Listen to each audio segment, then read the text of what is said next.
ta'u hordoftoota Gaammee Miidiyaa. Har'a immoo viidiyoo haaraatiin walitti deebinee jirra. Chaanaalii kana irratti erga viidiyoo gadhiisnee turre jirra sababa adda addaatiin. Almost gara ji'a 3 ta'eera viidiyoon keenya inni dhuma erga gadhiifame jechuudha. Har'a immoo viidiyoo haaraatiin walitti deebinee jirra jechuudha. Kana booddee xiqqaatti torbeetti takka wal agarra jechuudha.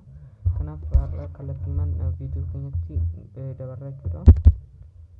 Viidiyoo keenya har'aatiin immoo kan ilaallu akkamitti osoo lakkoofsa bilbilaa biyya alaa hin qabaatiin chat GPT afaan oromoodhaan fayyadamuu dandeenya kan jedhu ta'a.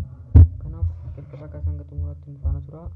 Qophii hundasaa yoo ilaaltan waan baay'ee irraa barattu nu faana tura.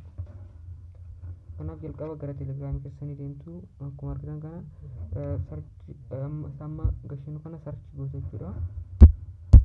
Gaammee miidiyaa ta'e sarchi gootu. Sana booddee bootiin asirratti argitan kun isiniif gala jechuudha.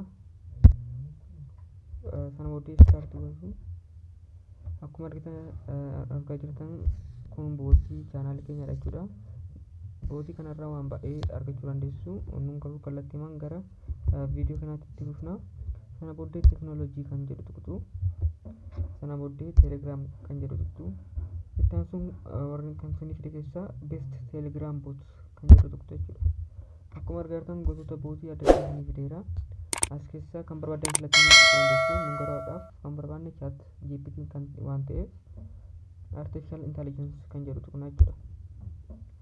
Akkuma argaa jirtan bootonni asirratti argitan kun hundi artificial intelligence dha jechuudha. Kanaaf nun kallattiimaan chat GPT Oromoo language kan jedhu kana ilaalla jechuudha. Akkuma argaa jirtan jalqabni isaa kana fakkaata. Start jennee jalqabsiisna jechuudha. Bootiin kun kana fakkaata. Erga start gootiin booddee gaaffii barbaadan bootii kana fayyadamtanii gaafachuu dandeessu jechuudha. Fakkeenyaaf waan tokko osoo gaafachuun barbaade bakkuma kanatti barreessuun narraa eegama jechuudha. Fakkeenyaaf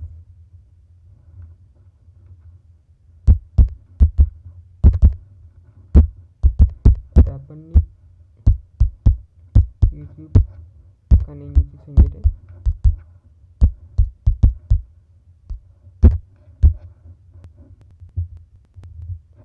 akkuma argaa jirtan taayipingi jira.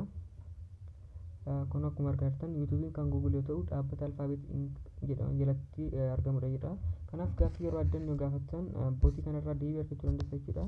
Lakkoofsa bilbilaa biyya alaa malee chat GPT afaan oromoodhaan afaan keessaniin tola argachuu dandeessu jechuudha. Bifa kanaatiin bootii haaraawwan babbaanee barbaadan immoo chaanaal kan jedhu kana tuqxanii bootiiwwan haaraa jijjiiran chaanaalii kana join gochuudhaan bootiiwwan haaraa jijjiiran akkuma asirratti argaa jirtan kana tokko tokkoon fayyadamuu dandeessu jechuudha.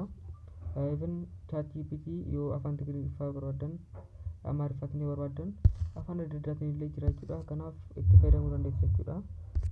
Viidiyoo kanarratti chat GPT lakkoofsa biyya alaa tokko malee imeelii biyya alaa tokko malee fi teelegiraamii keessa osoo hin bahin afaan oromoodhaan akkamitti akka argattan wal faana ilaallee jirra jechuudha. Viidiyoo itti aanutti karaa biraatti walitti deebina. Nagaan oola.